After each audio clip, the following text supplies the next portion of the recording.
brunch with my people though. The homie Dyke just cooked up a feast and we bout to eat it, bro. Fucked around and has to mix the lobster with the poutine. Daddy is rolling blue dream, them boys got down a routine. It's Naptown culture, cooking 7 courses. Had to pass the torch and now I'm grabbing second portion. So sit back, relax, grab a drink and a smoke. It's Harder Brunch on the way and get prepared for the jokes. Whoa. Hi, and welcome to the Harder Brunch Podcast. I'm your host, Dyke Michaels. With me, as always, my co-host, Thaddaeus J. Mckee. Slap it, Pappy Wayne Wayne. On the ones and twos, the wheels of steel, the sauce boss of Indianapolis, and the last broke dragon. Give it up for Zach Roan, everybody.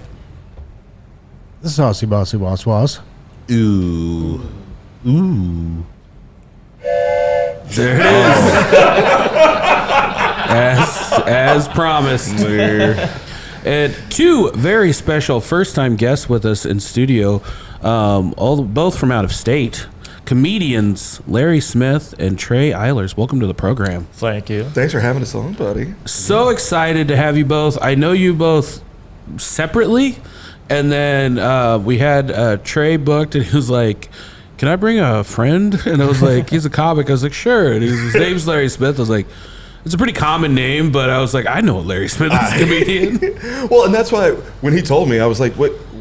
Why wasn't I invited?" I was really pissed off for a minute, and then we talked and we shared a moment, and then you were like, "Yeah, no, you're gonna be on." And I like how you just sent me a picture of Larry wearing sunglasses and a raccoon hat, like this Larry Smith.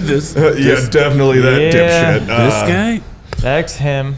Well, welcome to the program. So, I met you, I don't know, 7 years ago? Something like that, yeah. You and your wife were vacationing or visiting Indianapolis, and I was your bartender at Hotel Tango. Yep, yeah. And I remember that, like, I was just I don't know, second-year comic, something like third-year comic maybe. And still excited. We were promoting shows, and I was just hard, like, "Oh, we have these shows here, and it's awesome, and you guys should come. Well, you're from out of town, but, next time you should plan on being here." And then you went to the bathroom, and your wife was like, "He's not going to say anything, but he's also a stand-up comedian." Yeah, because I don't want to be that guy. I never want to be that guy. Like Trey, every hotel we checked into on this run of shows, they're like, "What are you in town for?" And I was just like, nothing. It's just a secret love that our wives don't understand. But he's like, "We're stand-up comics. Stop telling that to people." And I think it's better if they think that than if because everyone's just like, "Oh, you're a stand-up comedian. Have I heard of you?" No. I don't know. Are you into NPR in Illinois specifically? Then no, you haven't. I think my favorite was, you're stand-up comedians? We had somebody way more famous than you in town, like last night. Oh, yeah. Cool. Last week we had Tom Green, and he stayed here. And we're like, well, that's... Yeah, you guys know each other, right? Yeah, no. Oh, yeah. We all know each other, ma'am. It's like when you meet someone that goes like, IU, and they're like, "Do you know Bob?" Like, come on, man. Absolutely. Bob Knight. But then you came back. You did a couple shows with us.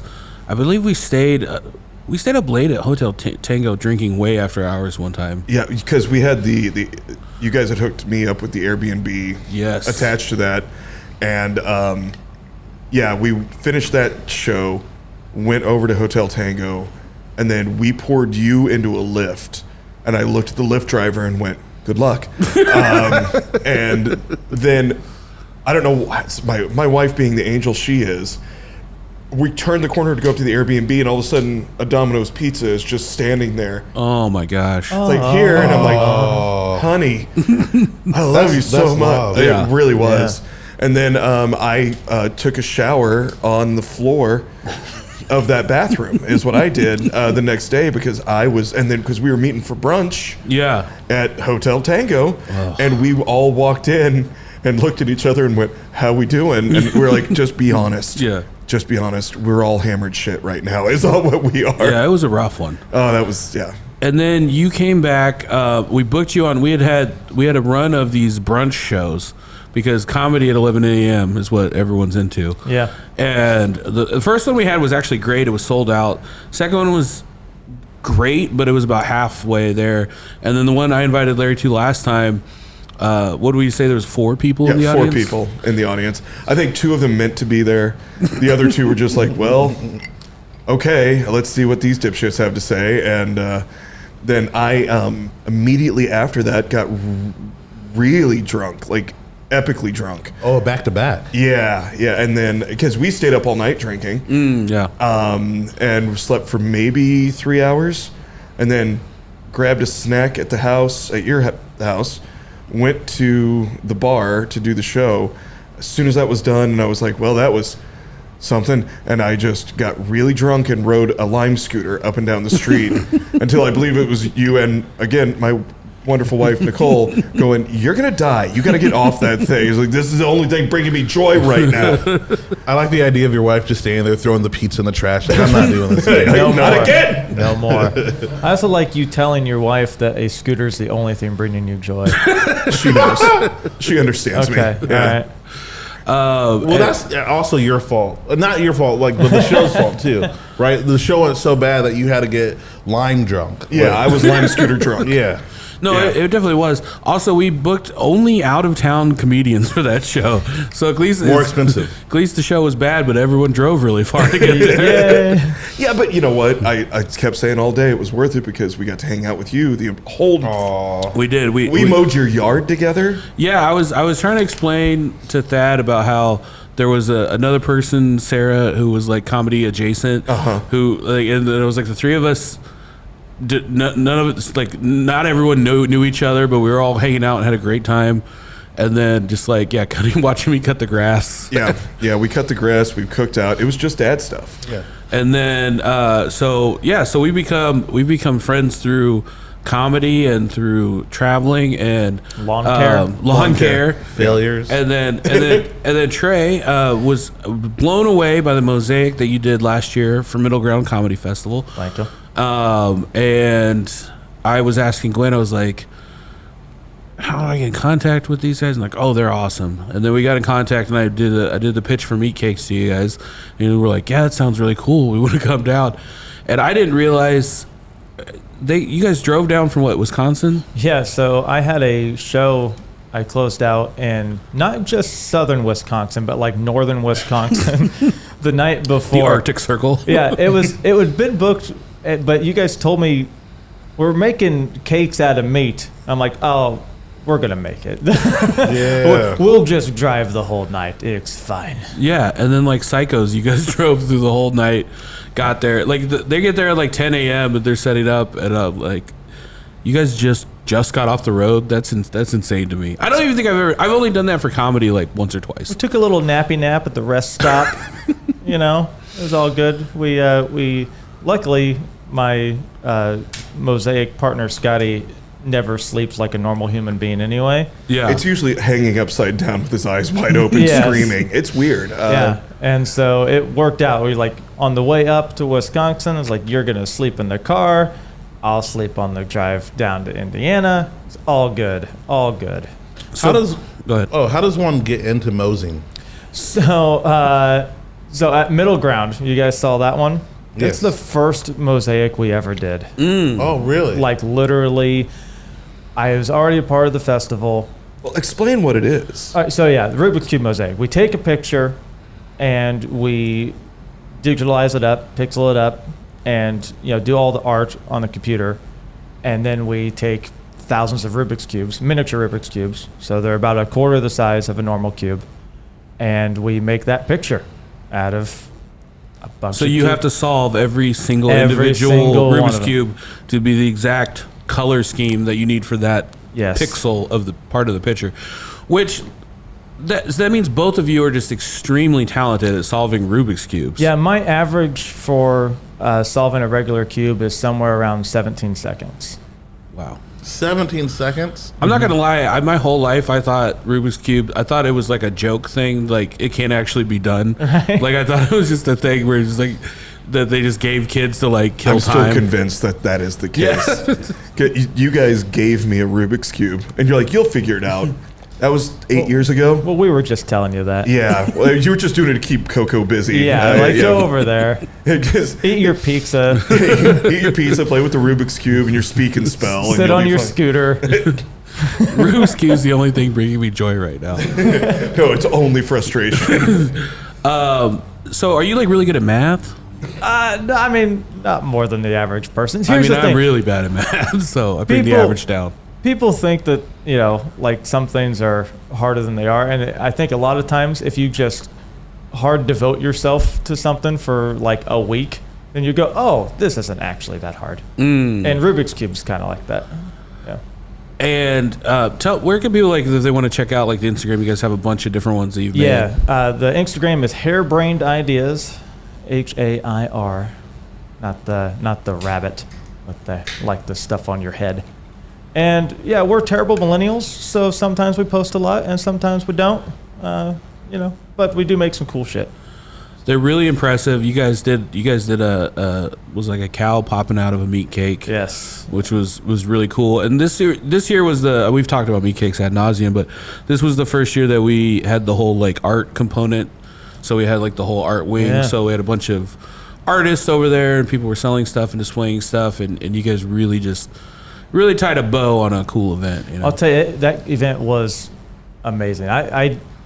I didn't see anything about like what would be presented there beforehand, and so I was like, okay, yeah, there'll be some cake-looking stuff, but it's gonna be like hamburger and mashed potatoes. I walk in and there's a guy with a baking dragon. I was like, what the fuck?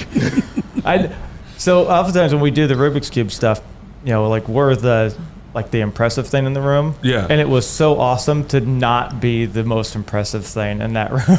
Well, also like you're the talented weirdos. Yeah. And so it was just a whole room of talented weirdos. We felt at home. It was like we'd come home. That is the goal. It is the home for weirdos. Yeah.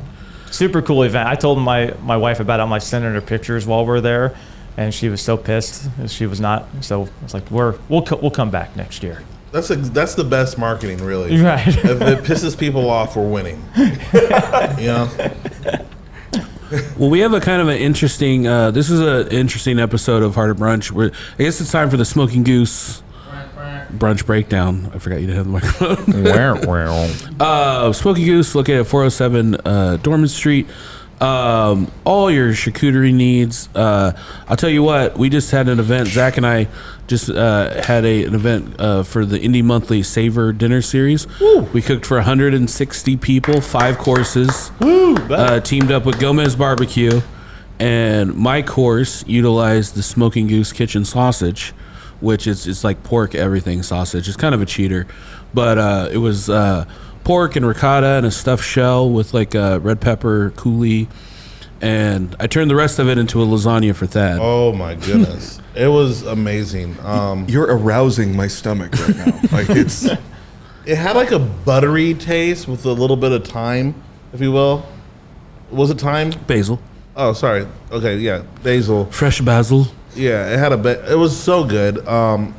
He made me cook the rest of it after I got off work, and I was so happy to have it after 2 hours, and it was so delicious. Thank you, Dyke. It was pretty deep. It was like a lasagna like that. I was like in a rush. I was like, I don't know, put it in for a half hour, see where it's at. it just weighs as much as a toddler. Yeah. He said, this is your late birthday present, and I was like, oh, thank you. And like I only had like 2 hours of sleep the night before.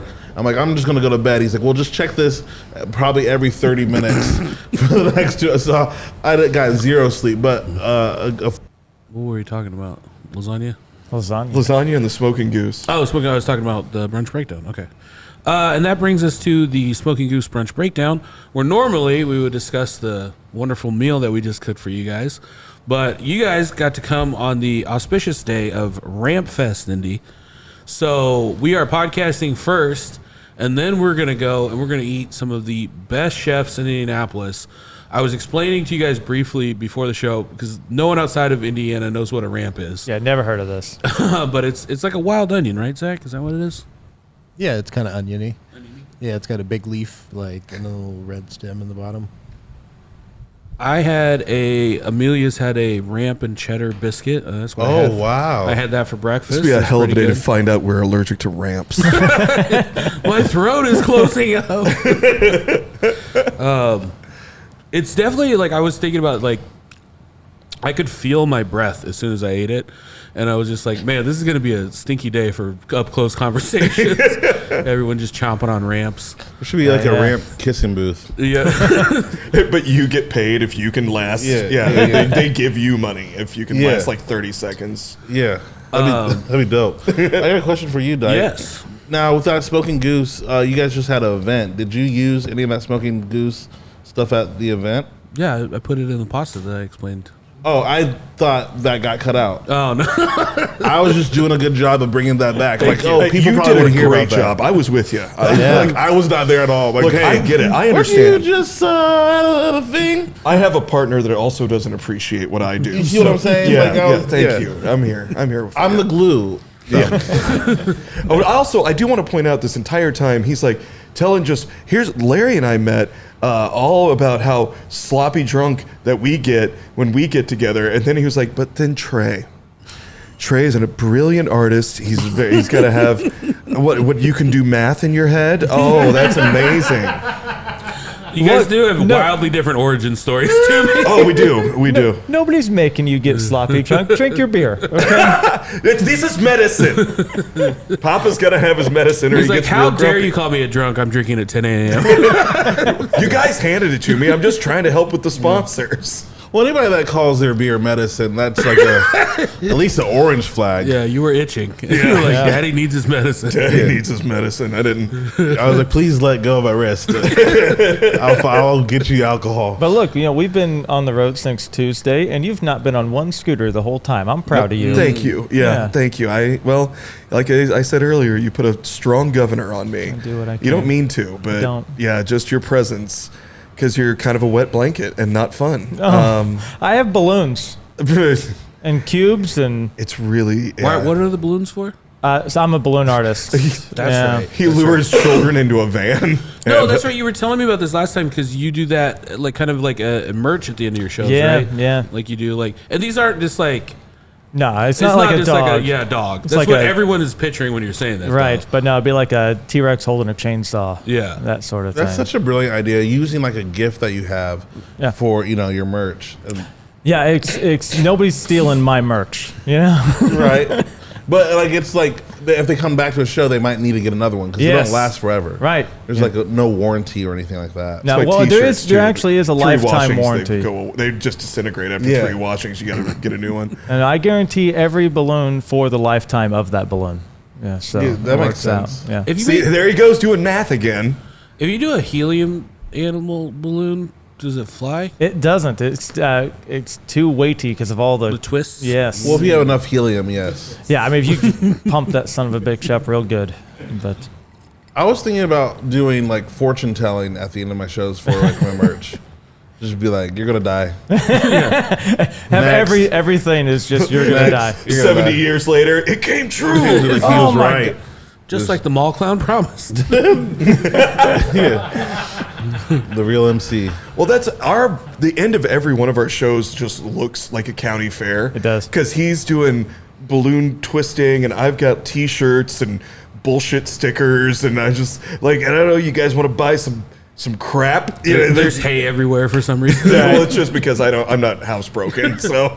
So tell me about this tour. You guys said you've been on it since Tuesday. Where'd you start? Where all have you been? Well, like real smart, Illinois boys, we started in North Carolina because that's what you do. Yeah. Yeah, we left Tuesday morning at 9 a.m. And drove. And so, yeah, we did Boone, North Carolina. That and I have done some zigzag tours before. Yep. Boone, North Carolina, home of Appalachian State. Okay. And The Fighting Whiteys. The fight, yep. The fighting hillbillies.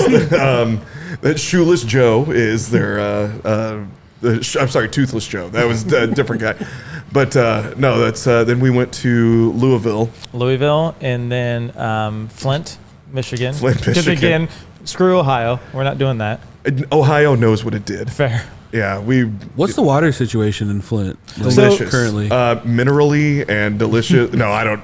They didn't give it. They did say though, you guys want some bottled water? We were like, I mean, yeah. Can we But they didn't tell us. No, we treated both Kentucky and Flint like we were on vacation in Mexico. You don't leave the resort. You don't drink the water. You know. That's funny. for two very different reasons. Don't buy any weed from anyone Right, yeah. on the street. I will say, we went down to, after the show in Flint, there's a place called The Torch. That is like, I walked in, looked around, and just like took a big sigh of relief. And the bartender just turned and looked at me and goes, "Welcome home, man. Got your seat right here." And I was like, "What?" And he goes, "What are you, musician, comedian? What do you do?" And I was like, "Comedian." He's like, "Yeah." He goes, "This is the home for wayward artists." He's like, What? He's like, because he's a writer.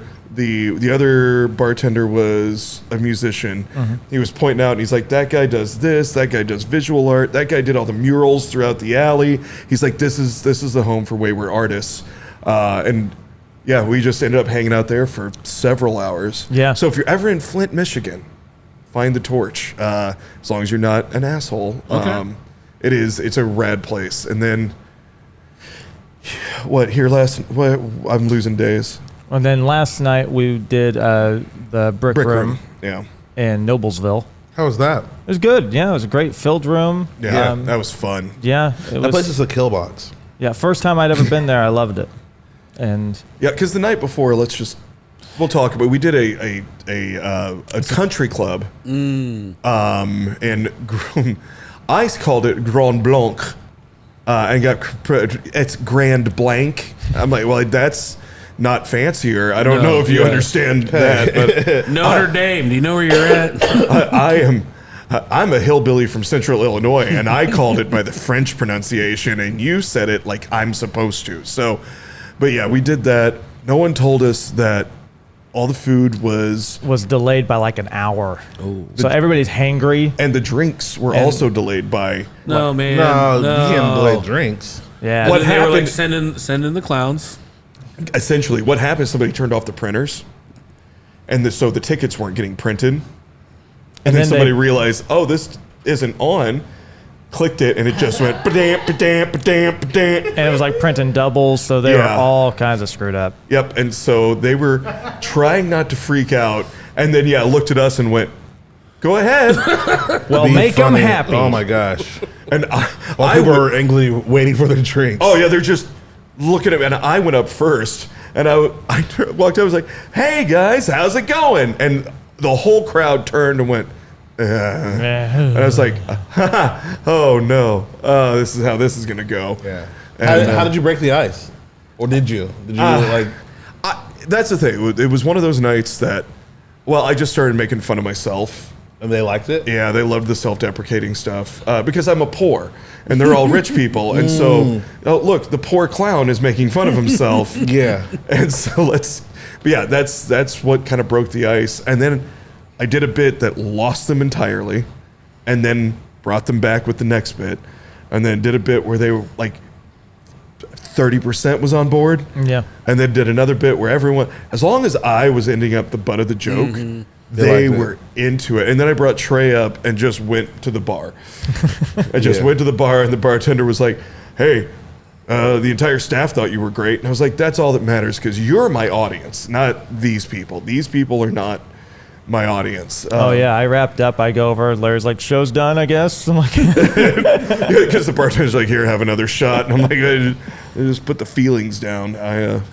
I've only done a couple of gigs at country clubs, and they never go well. See, that's the worst one I've ever done. I've done a lot of country clubs, and normally, it goes a lot better. But fighting hungry people, that is. Well, tell them about the gals at the end of the night when you were selling. Oh yeah, so I had two people come up to me. One of them was a good interaction, and the other one was not. There was a table of like, rich white college girls. I mean, that's what they are. And I did the balloon thing, did the sales pitch, and one of them comes right up. She's like, I gotta have that thing for it's my boyfriend's birthday, and I want to take it to him. I was like, okay, that's cool. It's cash or Venmo. And she's like, seriously? You're not just gonna give it to me? I'm like, no. And then she just kind of scooted away. It's like, rich people always wanting shit for free. Like That's how they got rich. Yeah. That's how they stay rich. And then Stealing from the poor. Has Absolutely. anyone ever like popped one of your balloons to try to be funny? Like, no, I think Yeah, I'm right here. it seems like some real bully energy. But I can just imagine someone drunk after a show being like, ah. no, I think people actually most of the time are very well received with the balloons. They get this like, oh, I get to have my childhood again and pretend that I'm not sad, you know? So Oh gosh, yeah. I like how the balloon animal maker is like mocking the people getting that. Like, oh yeah, you want a giraffe? Yeah. They had a bad childhood, didn't you? Loser. Every day he just makes me a simple one. Your dad's never coming back. Oh, Here, There you go, buddy. have the unicorn. Yeah. What's the biggest animal you do It's me. Regularly or ever? ever? So I've made decorative pieces for events that are huge, Sure. that are 10 to 12 foot tall. I did a plane that had a 10-foot wingspan, and so that was pretty awesome. But the biggest animal was probably I did a Chinese dragon that was something like 12 feet long. Wow. Well, and didn't you guys make it so the head was wearable? Yeah. So you could take the head off. We do a lot of those where you can then wear it around as a mask. Santa is my favorite one. You can just take Santa's head right off, Oh, nice. put it on your head. Let's do a Tinker coffee break. This coffee break brought to you by Tinker Coffee. I already drank all mine earlier today. I did have a big cup. Tinker Coffee is our favorite coffee roaster. Usually I got a cup right here in front of me, but it's already gone because it's that good. Is that good? They offer coffee subscriptions. You can That's have, actually what's in this beer can. you Dyke. can have coffee. I dumped out the beer and put in Tinker Coffee, just so you know. Now it's just a mix. You can have delicious Tinker Coffee delivered to your door. And if you use promo code BRUNCH, you can get 25% off your first bag. We're going to take a quick break, and we'll be right back. This week on the After Brunch Podcast. Yeah. You know, like what are you going to do with that? Do you still trust me? You know, I found out, is kink always for sexual? Because kink. is it always for sexual? I found out Sometimes it's for hoses. from them hoes.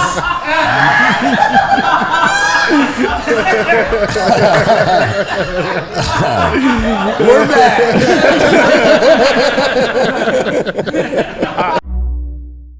Join us at patreon.com/Harder Brunch. I want to get your guys' comedy origin stories. Because, Larry, you are probably one of like the softest, not softest, but Oh no, he's pretty soft, especially in the beard. Have you felt this beard? I would, but like, Wipe it? I didn't realize you had beard balm in. Of course, I always put. I'm a pretty boy. I put in beard balm. but I would say nice, friendly, and soft-hearted is what I was going for. And but then when you would tell me these origin stories, it sounded like you were like the bouncer from Roadhouse. like you sounded like a. Yeah. Well, I mean, I worked in dive bars, and so yeah, it was kind of. But Roadhouse was like the best movie ever made when I was a child, and I was allowed to be alone and watch that movie way too much. And so I thought that's just what you were supposed to be, and be like the cool guy that let himself get stabbed for fun. It was Does that happen in Roadhouse that he gets stabbed. for fun? No, not for fun. Okay, But he just handles it so cool. Like the one time I got stabbed, Yeah. I grabbed the guy's arm and like because he stabs me, and I was right next to a pool table. I grab a pool ball, I hit him in the head twice. He goes down. I've got a hold of the knife now, and holding it's still in my body. And I just look at his friends, and I swear to Christ, I went, "Anyone else want to take a stab at it?" And they all were like, "No." And I was like, and I had like friends that were working that night with me, and I was like, "Get these pieces of shit out of here." And then, hold on, this makes me sound cool until I walk them out, and I turn around, and I look at the entire bar, which is silent. And then I went, oh my gosh, guys, I think I got stabbed. And then I pulled the knife out, went goosh. And I don't mind the sight of blood, but I lost a lot of it. Yeah. And I just went, uh-oh, and then passed out. That was it. So I wasn't as cool as I wanted to be. Yeah. But I was just like, seriously, the whole time, everyone was like, this was the coolest shit I've ever seen. He had that cool, gruff voice. And then I turned around, I was like, oh my gosh, guys. Anybody else want to take a stab at it? Oh, it was so cool. Like, child me is standing there looking at me going, I wish I was my own dad. You know, that's the coolest thing I've ever seen. And that was, and then I woke up to, we had a regular at our bar who was he was a tattoo and piercing artist, but also a Vietnam veteran, and he had been a medic. So instead of calling an ambulance like normal people, patch you up with some tape. Hey, I wake up and there's Bruce just with his piercings and everything. He's like, there he is. Here, have some orange juice. And I was like, all right. And he's stitching me. And I was like, that hurts. And he goes, not as bad as it could. All right, keep drinking. And I want my cookie. I'm drinking the orange juice, and then he goes, have this. And I was like, what's that? And he goes, that's your medicine. And it was a shot of Jack. Yeah. And I do that, and I was like, oh. And he goes, now drink another glass of juice. And I was like, all right, I'm going to take another nap. And he was like, yeah, you are, buddy. You're like, where is everybody? You're alone in this room. I love how his PTSD just sends him right back into sewing up. Like, you could have called the cops. Right. Yeah. He's like, no, I'm gonna do this myself. Yeah, that's the thing, though. They called him at home. He wasn't even there that night. And just they called him and Like said, a mob doctor. yeah, they're like, bring your kit. That was what they said to them, and he Call the wolf. That is the ultimate I know a guy. Yeah. You know, like, don't worry, I know a guy. But then, like, Did he charge you? No, I think he charged the bar. I'm not. I think we gave him a tab. He's like, I'm used to it. Like, he's that guy. He was just. I think like we seriously were like, you just get a tab and whenever you make up. But like, I was like, why didn't you guys call an ambulance? And they're like, well, because Bruce was available. And I'm like, that's the most insane thing I've ever heard. But I used to work at a dive bar, and one time there was like two regulars got into a fist fight at like 6 o'clock in the afternoon. Oh, that's too early. And one of them threw a punch and it hit the other, and it busted the guy's glasses, and his glass went into his eyeball, and he lost his sight in one of his eyes. And I was just like, this is a wild place to work. yeah, it is. Well, and then probably a week later, they were like, sorry, Dave, let me buy you a drink over that. You know, no, I'm over here. Sorry, Dave, over here. You got to approach me from the left side. So how do you go from protecting the double deuce to stand-up comedy? Well, if you'll remember, the double deuce, I brought it back to the glory days. They didn't need me anymore, so. I feel like it was that line whenever you got stabbed and you said, you know, want to take a stab at it, that you were like bleeding out going, I could be a comedian. You know, I think if I had added one more tag to that, I really could have gotten a good laugh. You did. No, I did. Actually, I was in theater for I worked at a dive bar, got stabbed, but also did a lot of theater. But I did a lot of Shakespeare and wanted to. I don't know. I wanted to be like the next great American Shakespearean actor. Okay. Turns out the world needs fewer of those, and they do white male comedians. Yeah. But like, I've been doing a lot. I did sketch. I did some improv. Don't hold it against me. But like mostly sketch, and just got tired of working with other people. Mm-hmm. And it was my wife that was just like, just do stand up. And so I wrote for a year before I ever got on stage. Oh wow! And smart. I don't know if it's smart, it's anxiety. It was just over planning. And then we were at a winery and they had an apartment upstairs, and we were staying there with some friends. And the manager was like, "Hey, we're doing a gong show tomorrow. Does anyone have any talents?" And our friend Kate went, "He's a comedian." And I said, "That is not true. I have never done it." And the manager she was like, "Well, you're like 3 hours from home, dude. If you bomb, no one knows you." Yeah. And the worst thing happened. I didn't bomb. I got third place in that stupid contest. And I was like, well, I guess this is what I do now. And I've just done it since. And now it's one of those things that I love it. I know it's going, like, even the days where I hate it, I love it. And I know it's the thing that's going to kill me. And I'm kind of okay with it. And it's like, there's been moments where I'm like, why do I still do this?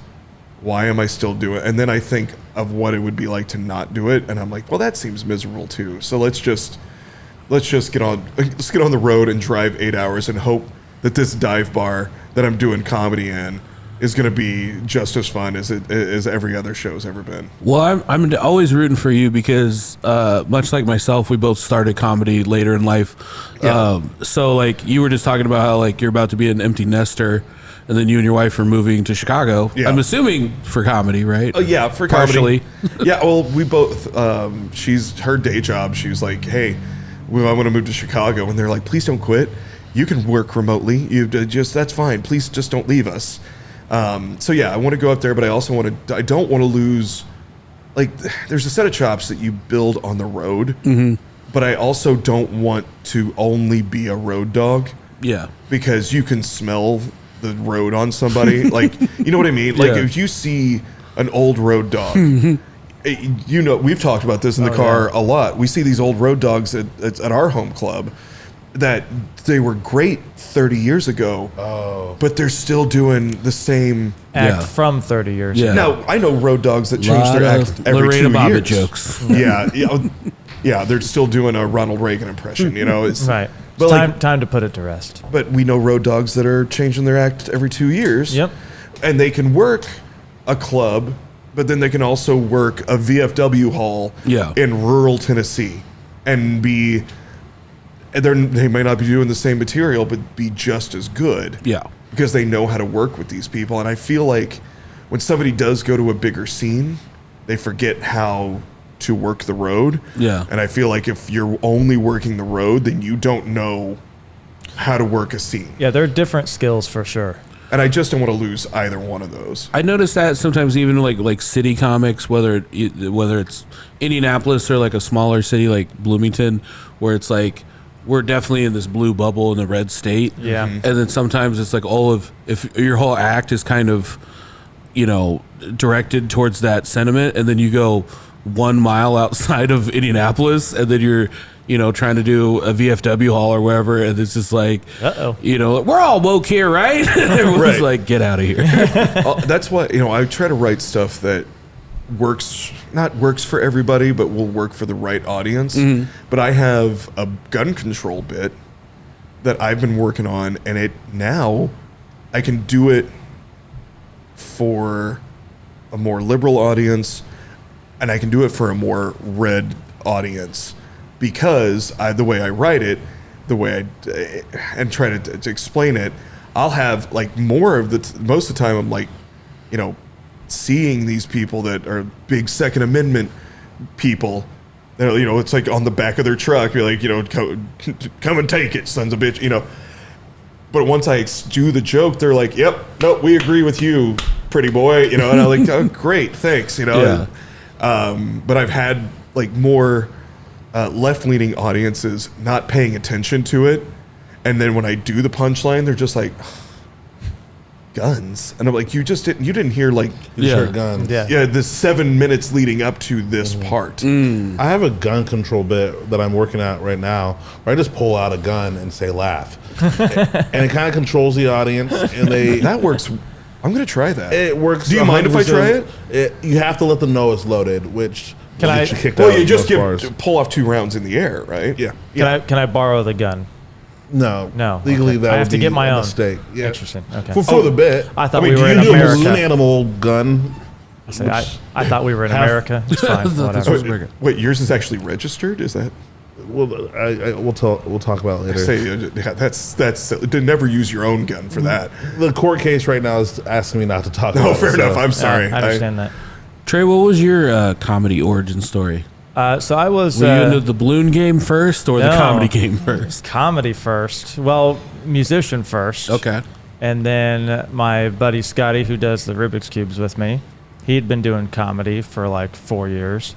And I was like, maybe I should see you do that. So I went to an open mic, watched some people, and I thought, I'm a failed musician. I could be a failed comedian. I mean, let's do it. And that was 13 years ago. Oh, wow. Still doing it. What type of music did you play? Mostly rock, some folky stuff. Okay. But yeah, a lot of, Creed. It was actually No. hardcore hip hop is what he did. It was really, Hardcore. yeah. yeah, a lot of like 90s bands sort of stuff. Like Hanson. Spin Doctors. I wish Hanson. No, like some Green Day, Blink, that Okay, sort of some stuff. Blink and Green. The Blinks and the Greens. I got you now. Yeah, and I haven't done music in front of people for years now. Today's the day. Somebody got a guitar? Performing Yeah. at Ramfest. There's a train whistle right there. Totally, yeah. Yeah. And then how nice did whistle. how did you guys come to meet? Well, we're in basically the same scene. Our home club is the same, so we have the same comedy dad, Chris Spire. Yep. And same comedy uncle, John Means. Yeah, old Doc Gons. What's the Dr. home club? Mason City Limits. Little hole in the wall. We love it. A lot of Freemasons. Yes.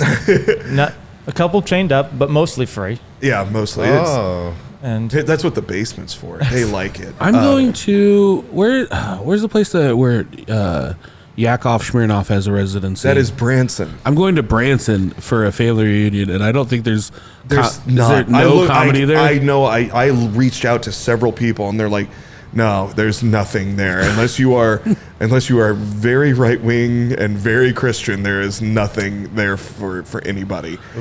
Because also the people that have residencies, like Yakov, which I always hate saying that name, but yeah, they kind of squash any independent stuff. Oh wow! There's no like, so that There's was no my alt scene. There's No dancing. no dancing. no dancing in Branson. That's what they say. Oh, dancing dancing in in Branson. Branson.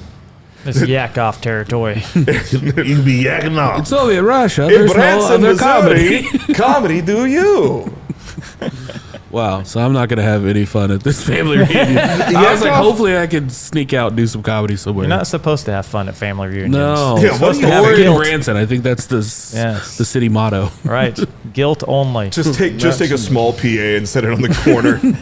Just busk. Who's What ready? is that witchcraft? Who's ready for some dick jokes? My family's just like, boo. I don't know why I went and visited my cousin for Christmas, and it was like a 4-day like stay and hang out, and so like at night, always got a couple drinks. The drinks are flowing, and it was like the third or fourth day, and we had done all the stuff, and I was like, I got a comedy tape. Do you guys want to watch me? You've never seen me do comedy before. I don't know why I thought it was a good idea, and it was from like a comedy competition, and like 2 jokes in, and I'm just like, yeah, I'm telling dick jokes. I was like, why did I think this was a good idea?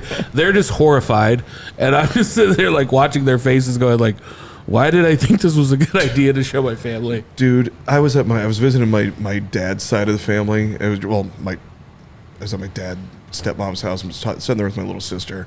She's like, I haven't seen your stuff for a while. Do you have a new video? I was like, yeah, I just took one last night. And so she's watching and she's laughing, and my dad walks in, looks over her shoulder, realizes it's me that she's watching, and I don't remember what joke, but it was a little bit too left for him. And he goes, huh.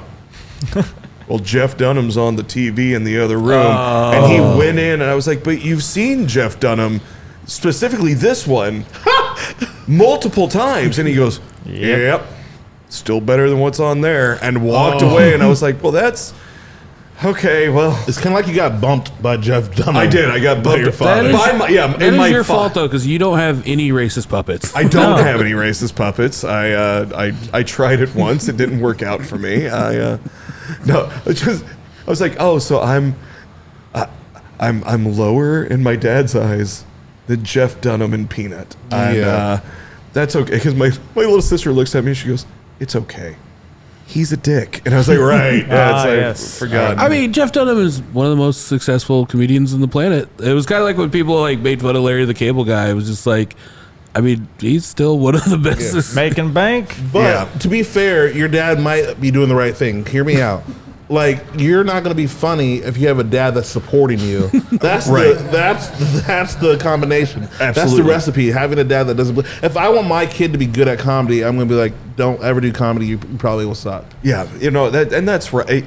Occasionally, my old man will, like, when no one else is looking, will come up and be because he'll show up to a show if it's close enough to home. Yeah. And he'll show up at the end, no one's looking. He's like, well, it was pretty damn good job you did tonight. Oh, wow. And I'll be like, hey, but it's just enough. It's like just enough where it's got the hook in my. I'm like, what? And he's like, yeah, don't be weird about it. And then it walks away. I was like, but are we hugging now? Do we hug now? No. We haven't hugged for 20 years. Let's start. Not start tonight. Yeah, I want to go to my son's comedy shows if he wanted me to hug him every time afterwards.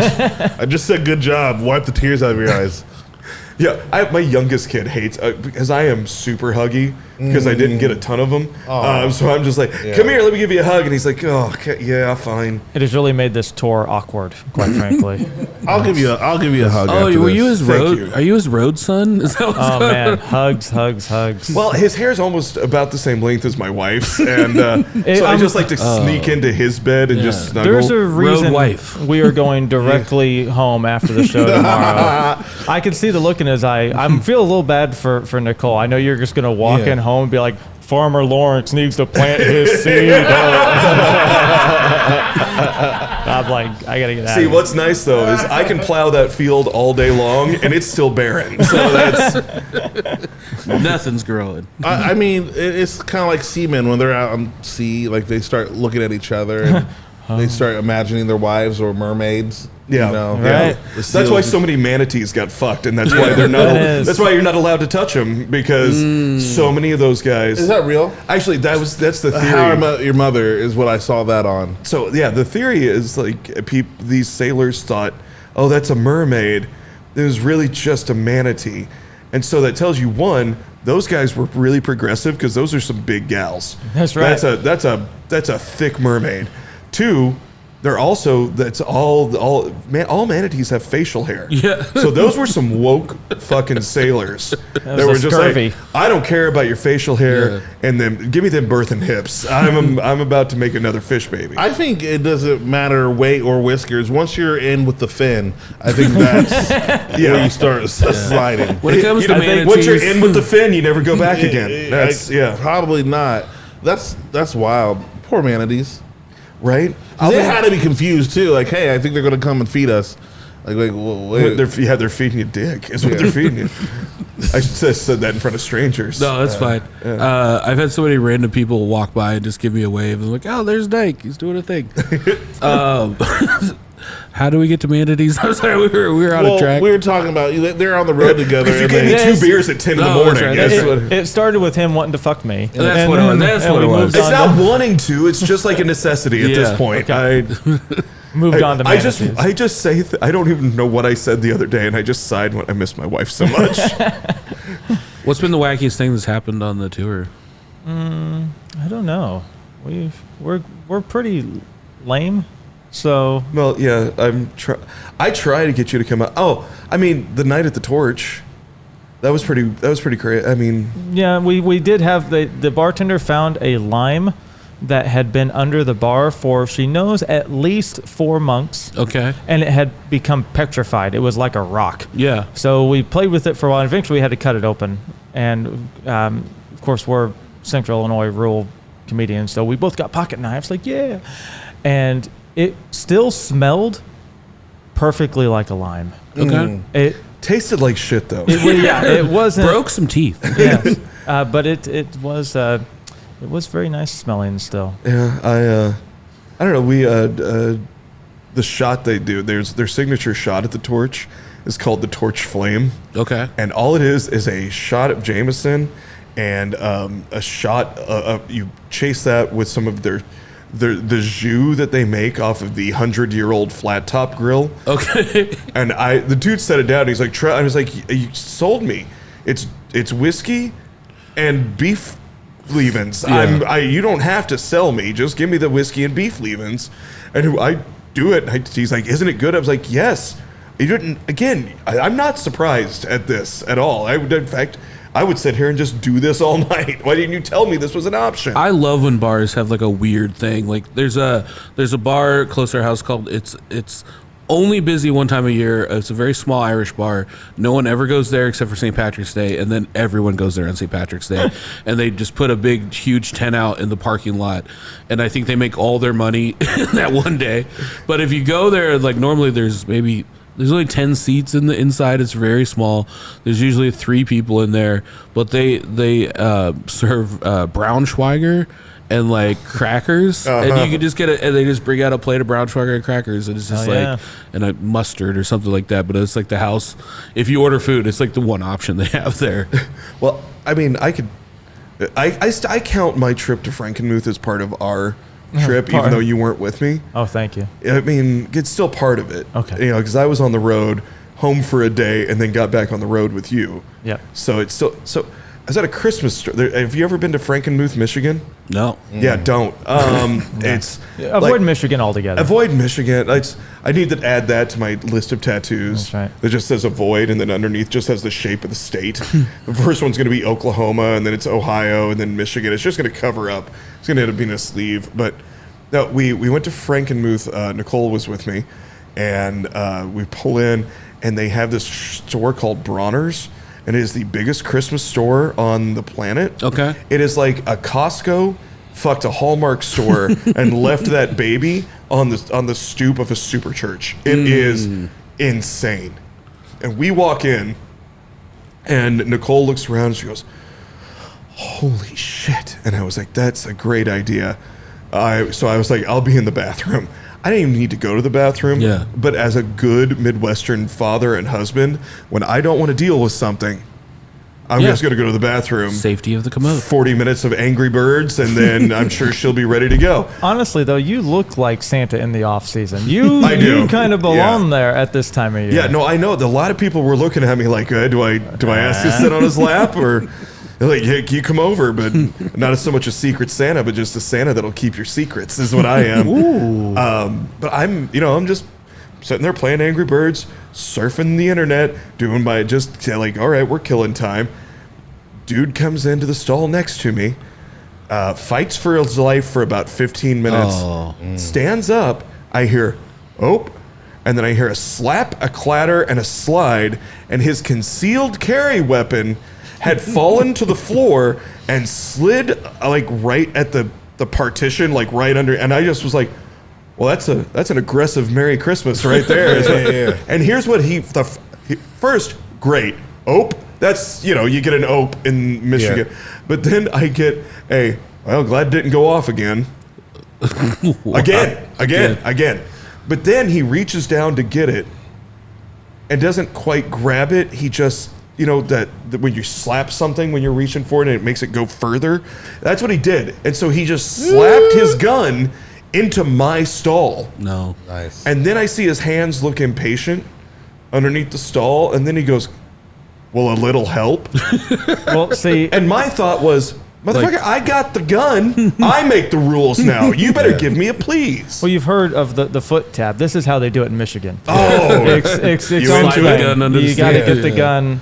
Oh, it's because if I had come out with the gun, then I could have made the rules. Right. That and determines. I was the top. But he's probably from Oklahoma. I probably only got to avoid it. I'm not anti-gun, but I don't think that everyone should have a gun. Like that guy probably shouldn't have a gun. Right. Like my stepdad left his gun on the backseat of a toilet at a Denny's one time. Like you do that, you should lose your gun rights. Yes. Dude, that's what I'm saying. So here's I nudge it back to him. I hear him pick it up, put it on the toilet paper dispenser. He buckles up, opens the door, leaves, and then goes, "Oh, forgot the motherfucker again." Again, that's 2 agains. 2 opes, 2 again. With a gun, you get 1 oopsie doodle, and then we take it away. Yeah, we just let your buddy Jeff hold on to it. Mm-hmm. We'll give you an aggressive slingshot with 2 smooth rocks. You can still defend yourself, but until you can prove yourself otherwise. But that was like I walk out of the bathroom. Nicole's standing there, and she's like, "I've seen enough." I said, "So have I. We've got to get to the car now." And she's like, "Okay." And so she's telling me, I'm like, "Tell me about your experience." We get in the car, and I was like, "I just handled another man's concealed carry weapon." And she's like, is that euphemism for jerking a dude off at the Christmas store? What is this? No, it's like, I told her the story, and she's like, "Yeah, let's go get you a beer, cowboy." How about that? Wow, that's great. What does a Christmas store do all year round though? Like They sell Christmas shit. They're like the Buc-ee's of Christmas. It's just, So I experienced a Buc-ee's for the first time. it's amazing, isn't it? Well, I wouldn't say that. Oh, you didn't like it. Anti-Buc-ee's? I would say it was chaotic, Okay, and I was amazed at the size of that store, and yet they did not have any iced coffee. Like, how is it? Really? Yeah. Yes, there was. Nice. I got iced coffee from Yeah, you can make iced coffee. I meant like a bottle, like not something that was there. I was like, I could get it out of the. this snob. Listen, I'm not over gonna let here. you talk shit about Buc-ee's. All right. This is a pro Buc-ee's If you're podcast. if you're a road comedian, you gotta enjoy Buc-ee's You gotta- somewhat. That's what I was trying to tell him. We're walking around. I'm sure it's full of filthy, feral Southern children with no shoes. Yes. But I want an iced coffee. Here's the spout with all this fresh iced coffee. No, I want a bottled iced coffee See- because I'm Illinois liberal. That's not what you go to Because I've Buc-ee's seen for. the feral children lick the spout. That's what gives us its tang. I'm just saying.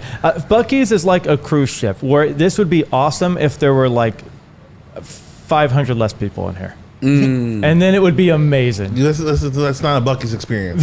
That's like going to Disney World and be like, hey, I'd love if there was no roller coasters and no Disney characters. Look, I'm from a town less kids. I'm from a town of 1,500 people. This is a bit crowded to me right now. Buc-ee's is the big Yeah, there city were to more you. people in that Buc-ee's at that moment than there are in Virginia, Illinois Yes, right now. absolutely. When we stopped in, one of the times we stopped in recently, there was a lady, the Bucky, the mascot came out, and there was a lady in line, and I didn't realize this, but like people that have like grown up with Buc-ee's, apparently it's very like they were like, oh, it's real rare for Bucky to come out, and it was like a celebrity sighting. Like they were just like, oh my god, there he is, blah blah, blah. I want to go get his autograph. And I've heard multiple people say that about Bucky, like they get very excited if he. But like she was telling like the story like she just saw Jesus. Like, oh, I was there, and then Buc-ee's just like walked out. He laid and she's his like, hands on me, and I Yeah. was cured. Yeah, seriously. Like I haven't seen Buc-ee since I was 6 years old. Damn it, 6 years old, and we get a Buc-ee today. Hell yeah! It cured little Cletus's Yeah. cross eyes. Yeah. Bucky came out; they both went straight. Yeah, it was people amazing. were just twitching on the floor and stuff like that. It was awesome. For $150, you can fuck the Bucky. I don't know if you knew that. $150, you can bone the beaver. I mean, I'm old school, and I remember That like was going. the grossest thing I've ever said out loud. We'll edit that out. No, it's not. No, it's not. I remember going on like road trips with my grandparents, like back in the '80s when there was no anything. There was no internet. I didn't have an Yeah. iPad. I had like one coloring book that I used up before we hit the No state. Game Boys. Nothing. And but it was just like any roadside attraction just became like the only possible fun thing you do. So like Like an oasis. yeah, oh yeah, and they would advertise them like 400 miles out, so it'd be Right. building in anticipation, and we're like, well, we're gonna stop at Rock City, right? Like we're gonna stop at the Corn Palace. We have to stop at the Flintstones campground, right? Like, so like. So I feel like Buc-ee's has that same thing of just like you see it. Well, Buc-ee's is coming up. Buc-ee's is coming up. Coming We're out gonna of stop there. Michigan, there's a billboard that's like in 400 miles is Buc-ee's, and I was like, okay, that's a little much. Plan your day around it. Right. Yeah. You know Now, what? you guys ever seen a Wally's? No. It's A like Walmart? No, Wally's. It's like a Buc-ee's. It's like a Buc-ee's, but a little smaller, a little chill. Mascot. Wally is a bear. Yes. Okay. He's adorable. In fact, better hats than Buc-ee's. I'm going to tell you right now. Like I bought a Buc-ee's hat. It's tie dye with a little Bucky on it. The Wally's hats, much better. Like I've got one in the car right now. Looks Yeah. like a John Deere feed cap. It's It's beautiful. I got one just says Midwest on it, and I'm like, well, that's fitting because that's all I ever will be, and I know that. But yeah, Wally's. I'm going to tell you, no one's going to believe me. Better barbecue sandwiches. You know what? That is the thing I will say about Buc-ee's. Barbecue's not that great. Like the Sweet. I still always force myself to get it. Like I feel like I have to. Yeah. Like I feel like I signed a contract at some point. That I Well, when you remember. walk in, you have to. They're But like, I'm you- always like, yeah, it's not that great. But their breakfast sandwiches are pretty damn good. I'll eat a breakfast sandwich on the road. Can you drop a beat for me You know there? what they don't serve there? What's that? They don't serve Upland beer. Oh. So if you're on a road trip and you're a comedian, or if you're even not a comedian, I would suggest pack a 6-pack of Upland beer, take a pit stop, have a drink, have a picnic. Now, Larry, It's good beer. you've had 2 Uplands today. Do you have a preference over the 2? Man, I mean, it really depends on the scenario here, because they're both delicious for different reasons. Like the Champagne Velvet, that's a crushable, like Saturday afternoon. Dad water. Yeah, get out of the cooler. This is what you're drinking all day. This Little Dragon, I mean, that's like what you serve for an evening meal with the lady or the gentleman in your life, whatever, whoever you prefer. This is what if you want. You guys aren't into champagne, you're not into wine, but you're into good beer. That Little Dragon would go great with like it would cut through like some lamb, or like duck breast. Yeah. Oh, it would be so really good with that, and like just a nice light veggie. Like a ramp. Yeah, like a ramp. Hey, way to tie it in. Larry, where can people find you and follow you on social media? Probably the easiest thing to do is to just hit my website, larrysmithcomedy.com, but Instagram is at poundsmith2. Trey? Instagram is at Trey_Eilers, and then I also have got the TreyEilersComedy.com. Thaddaeus Jake? You can find me at Thad Mckee, Instagram, baby. Zach Roan? You can find me at Zach_Roan on all social media. We have a Patreon if you'd like to support. It helps us out immensely. Check out patreon.com/Harder Brunch. It gives you immediate access to our thick library of, you don't like thick library? Our thicky library. Thank you guys so much for listening and supporting us. We love you. Thick library We'll is see like you next time. what I keep track of Pornhub as. Bye-bye.